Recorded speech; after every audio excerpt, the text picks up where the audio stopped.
my lovely students, welcome back to my YouTube channel Science by Deeba. In this video, I will discuss reproductive health, which is chapter 3, class 12 biology. हम इससे पहले previous video में क्या पढ़ा चुके हैं? Previous video में हमने रिप्रोडक्टिव हेल्थ के इंट्रोडक्शन को इंट्रोड्यूस किया था, प्रॉब्लम एंड स्ट्रेटजीज को बताया था, पॉपुलेशन एक्सप्लोजन को बताया था and birth control and also what is ideal contraceptive, वो भी मैं बता चुकी हूँ. ठीक है, in this video I will discuss methods of contraceptive. कितने तरीके के मेथड्स होते हैं कॉन्ट्रासेप्टिव की. ठीक है, अगर आप मेरी इस वीडियो को पहली बार अपनी स्क्रीन पर देख रहे हैं तो फटाफट जाकर इसको लाइक, शेयर एंड सब्सक्राइब कर देना एंड बेल आइकन को हिट कर देना ताकि जब भी मैं कोई वीडियो डालूं तो आप तक टाइमली नोटिफिकेशन आता रहे. ठीक, चलिए without wasting a time let's discuss what is natural और ट्रेडिशनल मेथड. ठीक है, देखो इसे मैंने क्या बताया, मैं इसमें डिस्कस करने वाली हूँ मेथड्स ऑफ कॉन्ट्रासेप्टिव. तो उसमें कौन कौन से मेथड आते हैं? एक तो नेचुरली आ जाएगा, उसको ट्रेडिशनल भी बोल सकते हैं. सेकेंड आपका आता है बैरियर मेथड्स. थर्ड आपका आता है IUDS मेथड, उसको फुल फॉर्म क्या होता है? Intra uterine devices. Then oral contraceptive, then oral contraceptives, then injectable and implants and then surgical methods. हम एक एक करके सबको एक्सप्लेन करेंगे. सबसे पहले एक्सप्लेन करते हैं दैट इज नेचुरल मेथड. ठीक है, नेचुरल नाम से समझ में आ रहा है कि ये नेचुरली किया जाता है तो इससे कोई भी साइड इफेक्ट नहीं होंगे. ये बेस्ड होता है किस प्रिंसिपल पे? Avoiding the fusion of the sperm and the egg. जब फ्यूजन होता है स्पर्म एंड एग का तो उस पीरियड को ये अवॉइड करता है. तो पहला इसका पॉइंट क्या होगा? Periodic abstinence. ठीक है, इस मेथड में क्या होगा, जो कपल होते हैं वो प्रिवेंट करते हैं अपने आप से ही इंटरकोर्स करने के लिए. ठीक है, जब कौन सी ड्यूरेशन पे? During 10th and 17th date. कौन सी, किसकी डेट? मेंस्ट्रुअल साइकिल की. जो मेंस्ट्रुअल साइकिल चलता है तो उसका 10th और 17th डे जो होता है उस टाइम पे इंटरकोर्स नहीं करते हैं, वो प्रिवेंट कर देते हैं. Since during this period the chance of ovulation, क्योंकि इस ड्यूरेशन में अगर इंटरकोर्स होता है तो ओव्यूलेशन के चांस बहुत ज़्यादा बढ़ जाते हैं, मैक्सिमम हो जाते हैं. तो इस पीरियड को हम लोग क्या कहते हैं? इस पीरियड को कहते हैं फर्टाइल पीरियड. तो फर्टाइल पीरियड में कोई भी इंटरकोर्स नहीं करते हैं, यानी खुद से ही प्रिवेंट कर लेते हैं. Therefore refraining from coitus during this period will result a decrease in the chance of pregnancy. तो यहाँ पर क्या होगा, जब वो इस दौरान इंटरकोर्स नहीं करेंगे तो जो रिजल्ट होगा वो डिक्रीज हो जाएगा, यानी चांसेस ऑफ प्रेगनेंसी की डिक्रीज हो जाएंगे. ये बात क्लियर हो गई. अब सेकेंड इसमें क्या होगा? विड्रॉल और coitus interruptus. In this method, during the process of coitus, the male withdraws the penis from the vagina just before ejaculation, thus preventing the release of semen in the vagina, which result in the prevention of insemination. इसमें देखो, इसको normally हम लोग क्या कह सकते हैं? Withdrawal method कहते हैं, यानी पुल आउट मेथड कहते हैं. इसमें क्या होगा, जो क्वाइटस होता है वो एक तरह का मेथड होता है कॉन्ट्रासेप्शन का.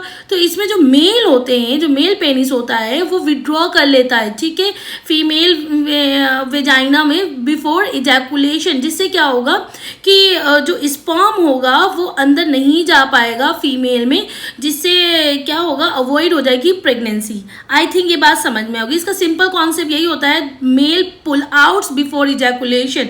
जो इजैकुलेशन के पहले ही जो मेल है वो पुल आउट कर लेता है. Lactation amenorrhoea. इस मेथड में क्या होता है? During the lactation period. Lactation period के दौरान जब मेंस्ट्रुअल साइकिल जो होती है एब्सेंट होती है, कहाँ? फीमेल में.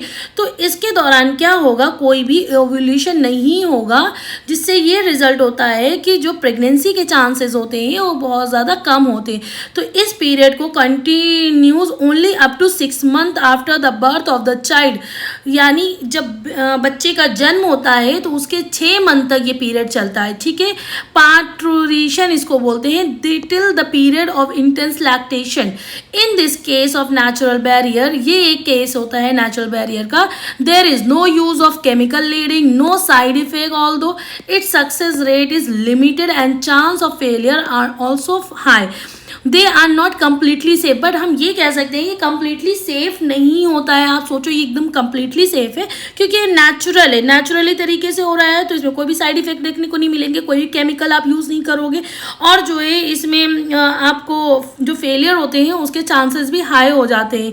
ठीक है, तो ये कम्प्लीटली सेफ नहीं होता है, बट हाँ इससे भी प्रेगनेंसी को रोका जा सकता है। ये बात क्लियर हो गई, ये आपके नेचुरल मेथड्स हो गए। सेकेंड आपका अब आएगा बैरियर मेथड्स। बैरियर का मतलब ही समझ में आ रहा है, किसी तरीके का बैरियर यानी कोई ऑब्स्टिकल बीच में आ जाना, कोई रुकावट आ जाना।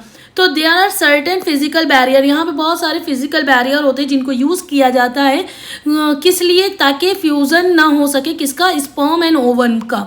ठीक है, जब इनका फ्यूज़न नहीं होगा तो प्रेगनेंसी कॉज नहीं होगी। Let's discuss one barrier method that is condoms. They are physical barrier. ये एक तरह का physical barrier होता है। ये बना किससे होता है, ये थिन रबर से बना होता है, लेटेक्स शीट से बना होता है, जो कवर कर देता है पेनिस को। ठीक है, किसमें, मेल्स में बात हो रही है। अगर ये हम फीमेल्स में बात करें तो वो कवर करता है सर्विक्स एरिया को। ठीक है, दो तरीके का कॉन्डोम होते हैं, एक फीमेल कॉन्डोम एक मेल कॉन्डोम। तो condom for both male and female can be easily dispose, और ये इजिली डिस्पोज भी किए जा सकते हैं। द कॉन्डोम आर यूजफुल, बहुत ज़्यादा यूजफुल होते हैं प्रिवेंट करने के लिए, किस चीज़ को, ट्रांसफर ऑफ STDs यानी सेक्सुअली ट्रांसमिटेड डिसीज को रोकने के लिए। जब मीटिंग होती है जेनाइटल फ्लूइड्स की बोथ पेरेंट के साथ, तो वहाँ पर ये बहुत ज़्यादा काम आता है। ठीक है, यहाँ पे देखिए ये कॉन्डोम बना हुआ है, एक मेल कॉन्डोम है और ये फीमेल कॉन्डोम है, outer ring and that is inner ring. ठीक है, दिख गया आपको। अब नेक्स्ट पॉइंट देखते हैं, certain other barriers like cervical caps. इसमें कुछ और भी बैरियर्स होते हैं, जैसे कि सर्वाइकल कैप्स आता है, डायाफ्राम्स आते हैं एंड वॉल्स आते हैं। ये भी यूज़ करे जाते हैं फीमेल की सर्विक्स को कवर करने के लिए। The process of coitus that prevent the entry of sperm, ताकि उसमें स्पर्म की एंट्री ना हो सके। और ये जो है बैरियर रीयूजेबल होते हैं। ठीक है, ये रीयूज़ कर सकते हैं। To increase the efficiency of this barrier, इस जो बैरियर है इसकी इफिशियंसी को इंक्रीज करने के लिए फोम्स, जेल्स एंड स्पर्मिसिडियल क्रीम का यूज़ किया जाता है अलॉन्ग विद दिस बैरियर। ठीक है, नेक्स्ट है इसमें नेक्स्ट बैरियर और नेक्स्ट मेथड को हम लोग, नेक्स्ट कॉन्ट्रासेप्टिव मेथड कौन सा आपका होगा, हमने नेचुरल पढ़ लिया, हमने बैरियर पढ़ लिया। अब हम बात करेंगे इंफ्रा यूटेराइन डिवाइस की। ठीक है, जिसको IUDs से भी इंडिकेट करते हो। ये एक ऐसी डिवाइस होती है जो इंसर्ट की जाती है यूटरस द फीमेल की यूटरस में इंसर्ट की जाती है through the vagina with the help of either doctor और एक्सपर्ट नर्स। या तो ये डॉक्टर करता है या तो जो एक्सपर्ट नर्स होती है उनके थ्रू करा जाता है। ठीक है, ये वेरियस टाइप के होते हैं। कौन कौन से, एक होता है नॉन मेडिकेटेड IUDs और एक होता है कॉपर रिलीज IUDs। जो नॉन मेडिकेटेड IUDs होते हैं लाइक लिप्स होप्स होते हैं, that lead to an increase the phagocytosis of sperm. Next आपका कॉपर रिलीजिंग IUDs, जो कि कॉपर T होती है, कॉपर 7 होते हैं, मल्टी लोड 375 होते हैं। वो जो ये क्या करते हैं, ये डिक्रीज करते हैं रेट ऑफ स्पर्म मोटिलिटी को, यानी जो स्पर्म की मोटिलिटी है उसको डिक्रीज कर देंगे और उसको डिमोटाइल कर देंगे। ठीक है, नेक्स्ट है IUDs that release hormone like progesterone, LNG-20 are useful in making the uterus unsuitable for implantation and will also make the cervix hostile toward the sperm, ताकि वो जो है cervix को hostile बना देता है toward sperm, जिससे implantation जो नहीं हो पाता है। ठीक है, ये डिवाइस बहुत ज़्यादा आइडियल कॉन्ट्रासेप्टिव्स होती हैं और मोस्ट वाइडली यूज हो रही हैं as a method of contraceptive इसमें फीमेल्स में। Order to maintain the family planning, जब फैमिली प्लान करे जाते हैं, फैमिली प्लानिंग में इनका बहुत यूज़ हो रहा है। ये देखो, ये जो डायग्राम बना है दैट इज कॉपर T। ठीक है, नेक्स्ट आपका था ओरल कॉन्ट्रासेप्टिव। अब ओरल है, ओरल से समझ में आ रहा है लाइक इसको खाया जा रहा होगा, जब खाया जाता है तो इसके जो है नुकसान भी होते हैं कोई भी चीज़। तो पहला इसमें पॉइंट क्या है, this method includes the uses of pills. ये मैथड यूज करे जाते हैं पिल्स को लेने के लिए, that are combination of oral administration, और ये कॉम्बिनेशन होता है ओरल एडमिनिस्ट्रेशन किसका, प्रोजेस्टोजेंस का और प्रोजेस्टेरॉन का, एस्ट्रोजन का। ठीक है, they are taken for 21 days, ये जो है 21 डेज तक लिया जाता है। Are skipped during the 7 days of menstrual cycle, और इसको स्किप करा जाता है 7 डेज ऑफ मेंस्ट्रुअल साइकिल के, then after 7 days of menstrual cycle. ठीक है, they are taken again and should only be stopped when the females wish to conceive. इसको जो है फिर से लेने लगते हैं जब menstrual cycle स्टार्ट फिर से बंद हो जाती है, देन इसको फिर से स्टार्ट कर देते हैं. इसको जब तक लेते रहते हैं जब तक प्रेगनेंसी नहीं कंसीव करना, प्रेगनेंसी नहीं लाना है. जब फीमेल को लगता है उसे कंसीव करना है तो इसको स्टॉप कर सकते हैं. There is a development of newer pills called Saheli. इसमें नई नई पिल्स आती रहती है जिसमें एक है जिसका नाम है Saheli, that are taken once a week. इसको एक वीक में एक बार लेते हैं, यानी ये और ज़्यादा हाई है. Are non steroidal pills, but ये नॉन स्टेरॉइडल पिल्स होती है with very few side effect. इसके बहुत कम ही साइड इफेक्ट होते हैं.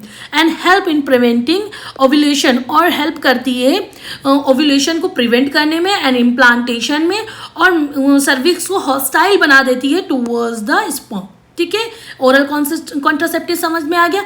अब बात करते हैं इंजेक्टेबल एंड इम्प्लांट्स. ये देखिए ये पिन नजर आ रही है, that is injectable and implants. There are certain implants और इंजेक्शन, बहुत सर्टेन इम्प्लांट्स होते हैं और इंजेक्शन होते हैं जिसे यूज करती हैं फीमेल्स अंडर द स्किन के अंदर.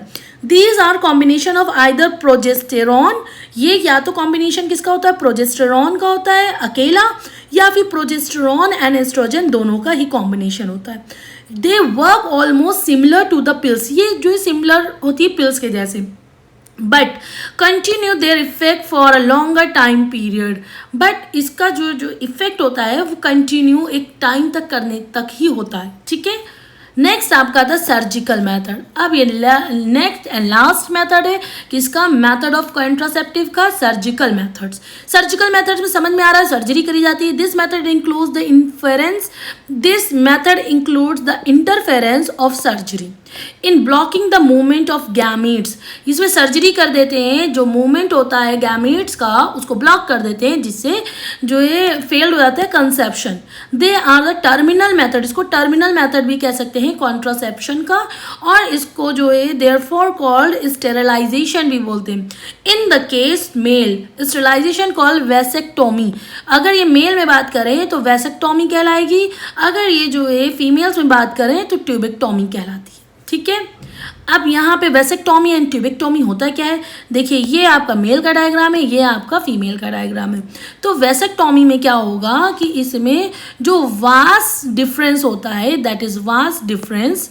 ठीक है, इस वास डिफरेंस को कट कर देते हैं, यहाँ से इसको कट किया दोनों तरफ से. कट करने के बाद small incision the scrotum and then tied up, इसको जो है टाइट कर देते हैं. तो इससे क्या होता है, अब यहाँ से कोई भी स्पर्म अगर रिलीज हो रहा है तो कोई भी फर्टिलाइजेशन नहीं होगा. ठीक है, अब ट्यूबेक्टोमी की बात करते हैं तो देखो ये फैलोपियन ट्यूब है. ठीक है, फैलोपियन ट्यूब, तो फैलोपियन ट्यूब जो होती है फीमेल रिप्रोडक्टिव सिस्टम की, उसको कट कर देते हैं with the help of small incision in the abdomen और the vagina and then tied up. यहाँ से इसको काटा और यहाँ से इसको दोनों को बांध दिया. ठीक है, these method are highly effective method. ये मेथड बहुत ज़्यादा हाईली इफेक्टिव होता है कॉन्ट्रासेप्शन का, but the chances of their reversibility are very poor. अगर सोचो यहाँ से रिवर्स हो जाए तो वो बहुत ही पुअर होता है. एक बार हो गया तो हो गया. समझ में आया. वेसेक्टोमी में वास डिफरेंस को टाइट किया जाता है, उसको जो है वहाँ से कट करके स्टिचेस लगा दिए जाते हैं. ट्यूबेक्टोमी में क्या होता है, फैलोपियन ट्यूब को जो है कट करके वहाँ पर स्टिचेस लगा दिए जाते हैं, और ये हाईली रिकमेंडेड और हाईली कॉन्ट्रासेप्टिव मेथड्स होता है. ठीक, अब हम लोग बात करेंगे नेक्स्ट पॉइंट की, that is the conclusion. The need of contraceptive method is to help in checking the population explosion. जो पॉपुलेशन एक्सप्लोजन मैंने पढ़ाया था उसको रोकने का ये बहुत ही ज़रूरी मेथड होता है. But the use of various method of contraception में also lead to various side effect. अब इतने सारे मेथड यूज कर रहे हो तो उसके साइड इफेक्ट भी होंगे, जैसे कि एब्डोमिनल पेन हो सकता है, नोजिया हो सकता है, इरेगुलर मेंस्ट्रुएशन हो सकता है, ब्रेक थ्रो हो सकता है, ब्लीडिंग जो बहुत नॉन स्टॉप ब्लीडिंग होती है वो हो सकता है, एंड ब्रेस्ट कैंसर भी एक इसका बहुत ही खतरनाक साइड इफेक्ट है. ठीक है, अब हम लोग बात करेंगे next, that is medical termination of pregnancy, MTP. अब मेडिकल टर्मिनेशन ऑफ प्रेगनेंसी क्या होती है, इसको हम लोग जो है एबॉर्शन भी बोलते हैं। क्या बोलते हैं? एबॉर्शन, जहाँ पर प्रेगनेंसी को टर्मिनेट किया जाता है intentionally before it's full term completion. जैसे प्रेगनेंसी का टाइम क्या होता है? 9 मंथ का होता है, ठीक है, बट 3 मंथ में या 5 मंथ में या 6 मंथ में, ठीक है, ऐसे उस टाइम पर इनको जो टर्मिनेट करना और जानबूझ के टर्मिनेट करना जो है कहलाता है abortion. Through MTP is use for the purpose of decreasing population growth. इसका यूज़ कब करते हैं? जब बहुत ज़्यादा पॉपुलेशन हो जाती है तो उसको उस ग्रोथ को कम करने के लिए।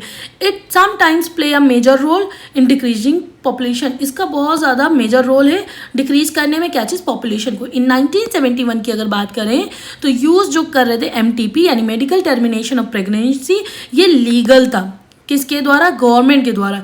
India along with certain strict provision to prevent its misuses. फिर इसके बाद इसका मिस यूज़ होने लगा, ठीक है। तो मिस यूज़ जैसे कि कुछ लोगों को लड़कियां नहीं चाहिए तो लड़का देख के उसको जज करके उसको जान कर फिर जानबूझ के टर्मिनेट करा देते प्रेगनेंसी, तो फिर इसको बैन कर दिया गया इसके मिस यूजेस की वजह से, ठीक है। नेक्स्ट आता है वाई एमटीपी। क्यों? To prevent unwanted pregnancies. कभी कभी ऐसी प्रेगनेंसी आ जाती है जिसे नहीं चाहते, तो तब ये अनवांटेड प्रेगनेंसी को रोकने के लिए किया जाता है। It is useful to in certain cases. कुछ जगह पर ये बहुत ज़्यादा यूजफुल है, जैसे कि where continuation of the pregnancy may be fatal for either mother और फीटस और बोथ। जहाँ पर जो कॉन्टिन्यूएशन होता है प्रेगनेंसी का मे बी फैटल हो, किसके लिए? या तो मदर के लिए या तो फीटस के लिए या तो दोनों के लिए। In the first trimester of pregnancy MTP are safe, while during the second trimester they become riskier. अगर फर्स्ट ट्राइमेस्टर में एबॉर्शन किया जाए, एमटीपी किया जाए, तो वो सेफ रहता है फर्स्ट ट्राइमेस्टर यानी 1 to 3 मंथ। देन उसके बाद अगर सेकेंड ट्राइमेस्टर या थर्ड ट्राइमेस्टर की आप बात करोगे तब वहाँ पर जो है ये रिस्की हो जाता है बहुत ज़्यादा। It is often observe that MTP are sometimes perform by quack और अनक्वालिफाइड डॉक्टर। समटाइम्स ये किसी अनक्वालिफाइड डॉक्टर के द्वारा भी किया जाता है, जो कि मदर की फर्टिलिटी को इंक्रीज कर देता है यानी इफेक्ट डाल देता है। और also the use of amniocentesis और other method for the determination of perinatal sex will result in female feticide due to the presence of male child over a female child is very high। मैंने अभी जैसे explain करा था कि MTP बहुत जगह पर रिस्की हो गया है एंड बहुत जगह पर इसको जो है इलीगल कर दिया है। बिकॉज क्या होता है कि फीमेल चाइल्ड के ऊपर अगर मेल चाइल्ड आ रहा है तो ठीक है, और अगर जो है फीमेल चाइल्ड आ गई तो जेंडर के हिसाब से उसको टर्मिनेट करना, ये बहुत ज़्यादा इसके साइड इफ़ेक्ट थे, ठीक है। तो इसको रोका जाया गया। नेक्स्ट बात करेंगे सेक्सुअली ट्रांसमिटेड डिसीज। इसमें क्या होता है? ऐसी डिसीज जो इन्फेक्शन कॉज करती है, जो ट्रांसमिट होती है थ्रू सेक्सुअल एक्टिविटीज़ और इंटरकोर्स के दौरान, और are responsible for infecting the reproductive track of a person are called sexually transmitted disease और वेनरल डिसीज और रिप्रोडक्टिव ट्रैक्ट इन्फेक्शन। तो देखो इसमें क्या बताया गया है, जो डिसीज़ जो है वो इन्फेक्शन कॉज कर रही है, किसके थ्रू ट्रांसमिट हो रही है? सेक्सुअल एक्टिविटीज़ के थ्रू एंड इंटरकोर्स के थ्रू, और वो बहुत ज़्यादा रिस्पॉन्सिबल हो जाती है जब किसके लिए? Infecting the reproductive track of a person. एक पर्सन है जिसकी रिप्रोडक्टिव ट्रैक्ट होती है, उसको इन्फेक्ट करती है, उसको हम लोग कह देंगे सेक्सुअली ट्रांसमिटेड या फिर वेनरल डिसीज या फिर रिप्रोडक्टिव ट्रैक्ट इन्फेक्शन बोल देते हैं। कॉमन एग्जाम्पल क्या होते हैं सेक्सुअली ट्रांसमिटेड डिसीज के? एक तो गोनोरिया, एक होता है genital herpes, syphilis, genital warts, chlamydiosis, hepatitis B, trichomoniasis, HIV जिसमें HIV लीड करता है एड्स को। The most dangerous sexually transmitted disease होती है the above mention are high infection. इनके बहुत ज़्यादा हाई इन्फेक्शन कॉज होते हैं। जो हेपेटाइटिस बी होता है एंड HIV होता है, ये transmitted easily bye simple sharing the injection. अगर जो है कोई सिंपल इंजेक्शन को शेयर कर रहा है या सिरिंजेस को शेयर कर रहा है या कोई भी सर्जिकल टूल्स है उसको शेयर किया तो आराम से एक दूसरे में ट्रांसमिट हो जाती है। इट कैन ऑल्सो भी ट्रांसमिटेड। ये और कैसे ट्रांसमिट हो जाती है? ट्रांसफ्यूजन ऑफ ब्लड के थ्रू भी होती है। जब कोई इन्फेक्टेड पर्सन होता है वो किसी नॉन इन्फेक्टेड के कंटैक्ट में आता है, यानी कि जब मदर जो है सेक्सुअली ट्रांसमिटेड डिसीज से परेशान है या फिर उससे सफ़र कर रही है और उसके जो फीटस में बेबी है तो उसको भी वो ट्रांसफ़र कर सकती है। तो sexually transmitted disease when detected early, अगर इसको हम लोग जल्दी ही डिटेक्ट कर ले तो ये क्यूरेबल होता है। लेकिन किसके hepatitis B and HIV infection and genital herpes को छोड़कर सब कॉमन सिम्टम्स होते हैं सेक्सुअली ट्रांसमिटेड डिसीज़ की, जिसमें क्या इचिंग होती है, स्लाइटली पेन होता है, फ्लूइड डिस्चार्ज होने लगते हैं, स्वेलिंग आने लगती है। ठीक है, ये सब प्राइवेट पार्ट की बात हो रही है। The sexually transmitted disease are symptomatic for a long time in individual, thus leading to late detection of a disease, making it incurable for the individuals. Thus sexually transmitted result in various complications that include abortion and pelvic inflammatory disease, ectopic pregnancy, stillbirth, infertility or even cancer of the reproductive tract. ठीक है, next इसमें है sexually transmitted act as a barrier to achieving a healthy society. ये एक तरह का barrier होता है जिससे हेल्दी सोसाइटी अचीव नहीं कर सकते। Thus in the case of sexually transmitted disease the prime importance is giving to prevention of early detection. इसके लिए हमें अर्ली डिटेक्शन करना चाहिए एंड देन इसको क्योर करना चाहिए और रिप्रोडक्टिव हेल्थ केयर प्रोग्राम चलाना चाहिए। ठीक है, तो स्टेप्स कौन कौन से हो सकते हैं सेक्सुअली ट्रांसमिटेड डिसीज को रोकने के लिए? सबसे पहले अवॉइड करना चाहिए सेक्स विद स्ट्रेंजर और मल्टीपल पार्टनर्स के साथ। यूज करना चाहिए condom during the coitus, must be checked. और if a slight irritation is observed, contact an expert or qualified doctor for early detection of disease and get treatment on time. ठीक है, ये सारी चीज़ें होती हैं जिससे आप उन सेक्सुअली ट्रांसमिटेड डिसीज़ को रोक सकते हैं। नेक्स्ट पॉइंट आता है इनफर्टिलिटी। इनफर्टिलिटी का मतलब क्या होता है? जो एबिलिटी होती है चाइल्ड को बनाने की after the process of unprotected coitus, उसको हम लोग कहते हैं इनफर्टिलिटी। रीज़न क्या होता है? Reason leading to infertility can be physical disease, congenital, immunological, drugs और इवन साइकोलॉजिकल। ठीक है, ये नोटिस किया गया है जो सोसाइटी है mainly women are blame for being childless. हमेशा वुमेन को ही ब्लेम किया जाता है कि वो चाइल्डलेस होती है, but the problem can be either of the male and the female. दोनों में ही प्रॉब्लम कॉज होती है, सिर्फ फीमेल की नहीं होती, बट सोसाइटी हमेशा ब्लेम किसको करती है? वुमेन को। ठीक है, the disorder of infertility can be treated sometimes with the help of specialized health care unit like infertility clinics and if these treatment are not effective then couples को क्या करना चाहिए? opt for assisted reproductive technology, इसको opt करना चाहिए। इसमें और क्या हो सकता है? इन IVF हो सकती है। सेकेंड है आपका GIFT हो सकता है। IVF को इन विट्रो फर्टिलाइजेशन बोलते हैं। The process involve the methods of fusion of gametes.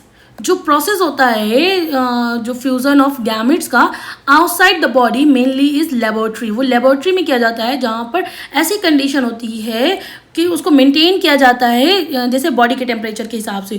जो फर्टिलाइज जाइगोड होते हैं वो फॉर्म्ड होते हैं, विल देन डिवाइड करते हैं और रिजल्ट आता है फॉर्मेशन ऑफ एम्ब्रियो का। फिर उसको ट्रांसफ़र कर देते हैं यूटेरस में, किसकी? फीमेल्स की।